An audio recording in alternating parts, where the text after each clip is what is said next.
Hello everyone, स्वागत है आप सबका आपके यूट्यूब चैनल स्किल लीडिंग में।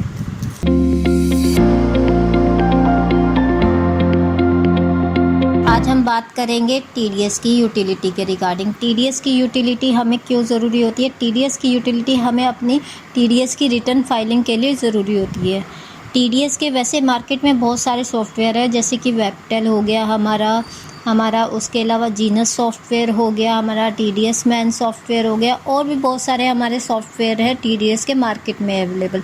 पर दोस्तों, ये सारे हमारे जो है पेड सॉफ्टवेयर है।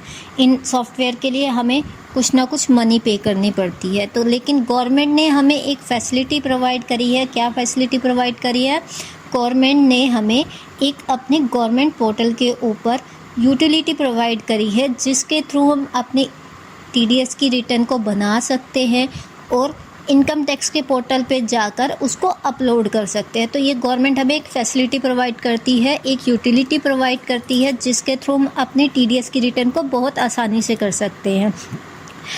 बहुत सारे सॉफ्टवेयर है जिनके थ्रू हम अपनी रिटर्न कर सकते हैं, लेकिन वो पेड होने की वजह से आम जनता की पहुंच से दूर है। तो हम अपने देखते हैं कि हम एनएसडीएल के, जो हमारा गवर्नमेंट का एनएसडीएल का पोर्टल है, उससे हम अपनी यूटिलिटी को कैसे डाउनलोड कर सकते हैं। ये यूटिलिटी हमारी टीडीएस की टीडीएस की यूटिलिटी कहलाते हैं। इससे हम सिर्फ ना ही टीडीएस की रिटर्न कर सकते हैं, बल्कि हम टीसीएस की भी रिटर्न कर सकते हैं। और हम क्या कर सकते हैं, इससे हम अपनी, अगर हमारी गलती हो जाती है टीडीएस की रिटर्न में, टीडीएस भरते समय हम कुछ भी भूल जाते हैं, तो हम उसकी करेक्शन भी कर सकते हैं। हम करेक्शन इसमें अपनी कर सकते हैं टीडीएस और टीसीएस दोनों वाली रिटर्नों में। 24 क्यू में भी कर सकते हैं, 26 क्यू में भी कर सकते हैं, और 27 ई में भी कर सकते हैं। तो ये हमारे टीडीएस टीसीएस दोनों के काम आती है यूटिलिटी। ये हमारे गवर्नमेंट के प्लेटफॉर्म से मिलती है, तो ये अब बिल्कुल फ्री होती है। तो आइए देखते हैं आज के इस टॉपिक में कि हम कैसे अपनी टीडीएस की यूटिलिटी को डाउनलोड कर सकते हैं। तो स्वागत है सबका आपके अपने चैनल स्किल लीडिंग पे। How to download TDS utility from NSDL portal. हमें कैसे एनएसडीएल पोर्टल, जो हमारा गवर्नमेंट का पोर्टल है, उससे टीडीएस की यूटिलिटी को डाउनलोड करना है। किस लिए?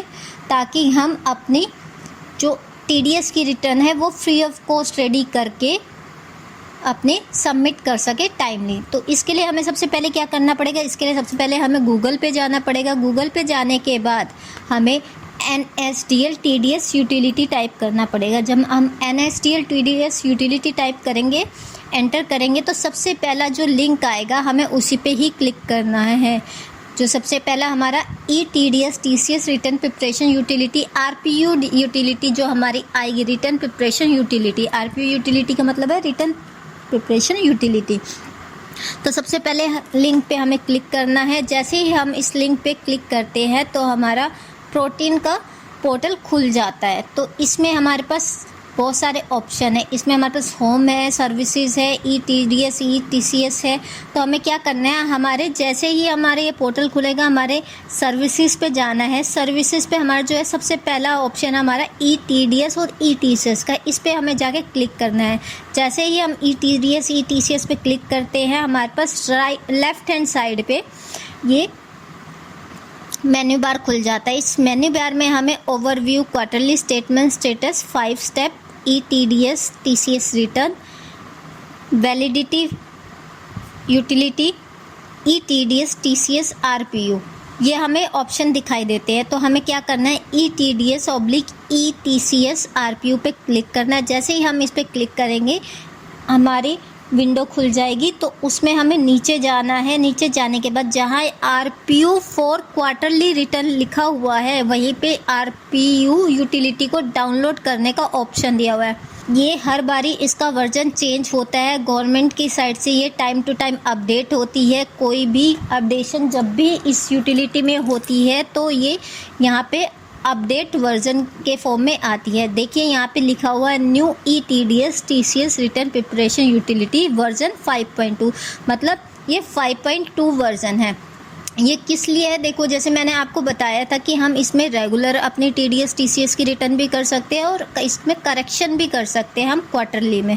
ठीक है, तो अब हम इसको क्या कर रहे हैं, यहाँ से डाउनलोड की जो है हमारा ऑप्शन दिया हुआ है, यहाँ पे क्लिक करेंगे। जैसे हम क्लिक करेंगे तो ये हमारा डाउनलोड के लिए स्टार्ट हो जाएगा। ये देखिए हमारा डाउनलोड के लिए स्टार्ट हो जाएगा। ये सिर्फ 38 MB की है, देखो कितनी जल्दी से डाउनलोड हो गया। अब ये हमारा जिप फॉर्म में डाउनलोड हुआ है। अब हम देखते हैं कि शो फोल्डर में जाके कि ये हमारा कहाँ पर रखा हुआ है। ये हमारे यहाँ पर आ गया।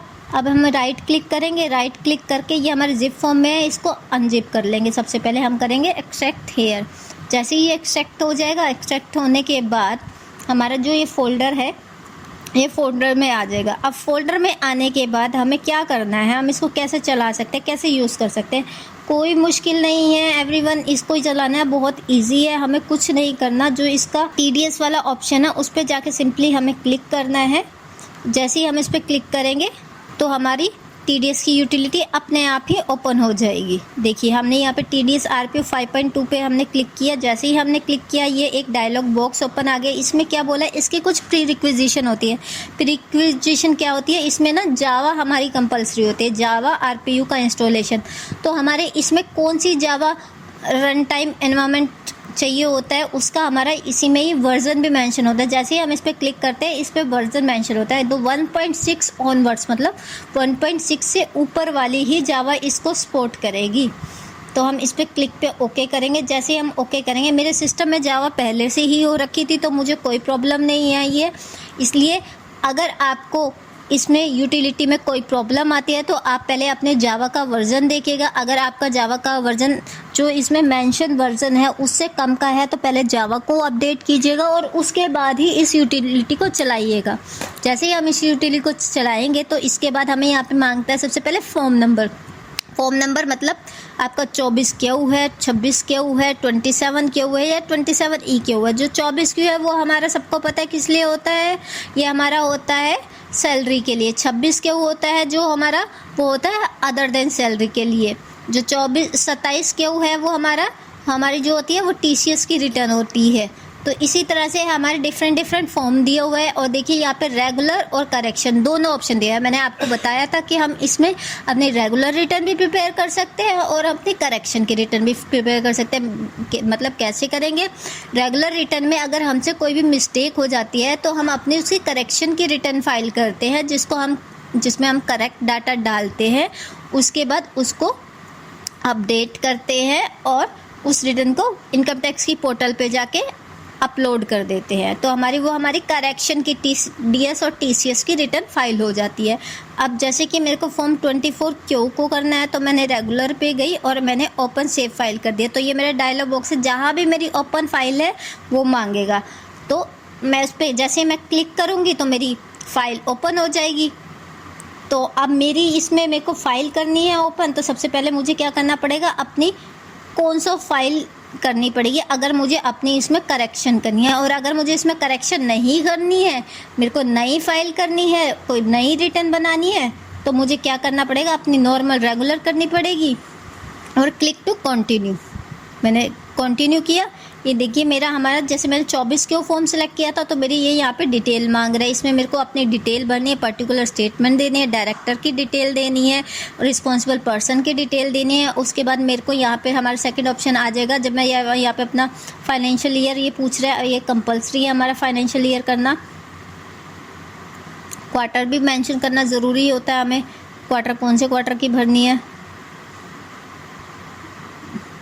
और कौन सी हमारी कंपनी है, कौन सी स्टैट्यूटरी बॉडी है, वो हमारा बहुत ज़रूरी होता है इसमें एक्सप्लेन करना। ठीक है, इसके बाद हमारा ये हमें क्या परमिशन देता है, हमें देता है कि चालान वगैरह हमें यहाँ पे हम क्या करते हैं, चालान भरने ही होते हैं। चालान के लिए हमें ऐड रो करनी होती है, हमें कितने नंबर ऑफ़ रो चाहिए। फॉर एग्जांपल हमें 3 नंबर ऑफ़ रो चाहिए, तो यहाँ पे नंबर ऑफ़ रो आ जाएंगे। इसमें मुझे TDS, सरचार्ज, एजुकेशन चार्ज, कोई मेरा इंटरेस्ट लगा है, कोई मेरी फ़ीस है, पेनल्टी है, वो सब डिटेल देनी पड़ती है।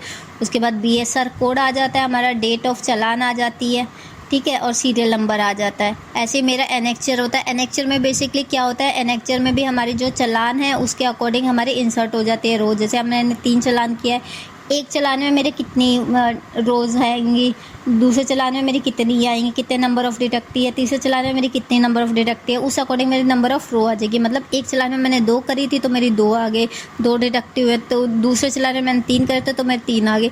तीसरे चालान में मैंने एक ही रो सेलेक्ट करी थी, मतलब कि मेरी नंबर ऑफ़ डिडक्टी एक ही है। तो इसी तरह से उनकी डिटेल भरनी होती है। तो गाइज इस तरह से हम अपनी यूटिलिटी को डाउनलोड कर सकते हैं। डाउनलोड करने के बाद अपनी रिटर्न को रेगुलर रिटर्न को प्रिपेयर कर सकते हैं। प्रिपेयर करने के बाद उसको सेव करके हम अपने इनकम टैक्स के पोर्टल पे जाकर ई फाइलिंग पे जाकर अपने 10 नंबर से लॉगिन करके अपनी रिटर्न को फाइल कर सकते हैं। हमें किसी भी पेड सॉफ्टवेयर पे जाने की ज़रूरत नहीं है। बहुत ईज़िली तरीके से अपनी टीडीएस या टीसीएस दोनों की रिटर्न को, चाहे वो सैलरी की हो, अदर देन सैलरी हो, टीसीएस की रिटर्न हो, हमारी ईज़िली तरीके से प्रिपेयर कर सकते हैं और उसको इनकम टैक्स के ई फाइलिंग पोर्टल पे 10 नंबर से लॉगिन करके अपनी रिटर्न को फाइल कर सकते हैं। तो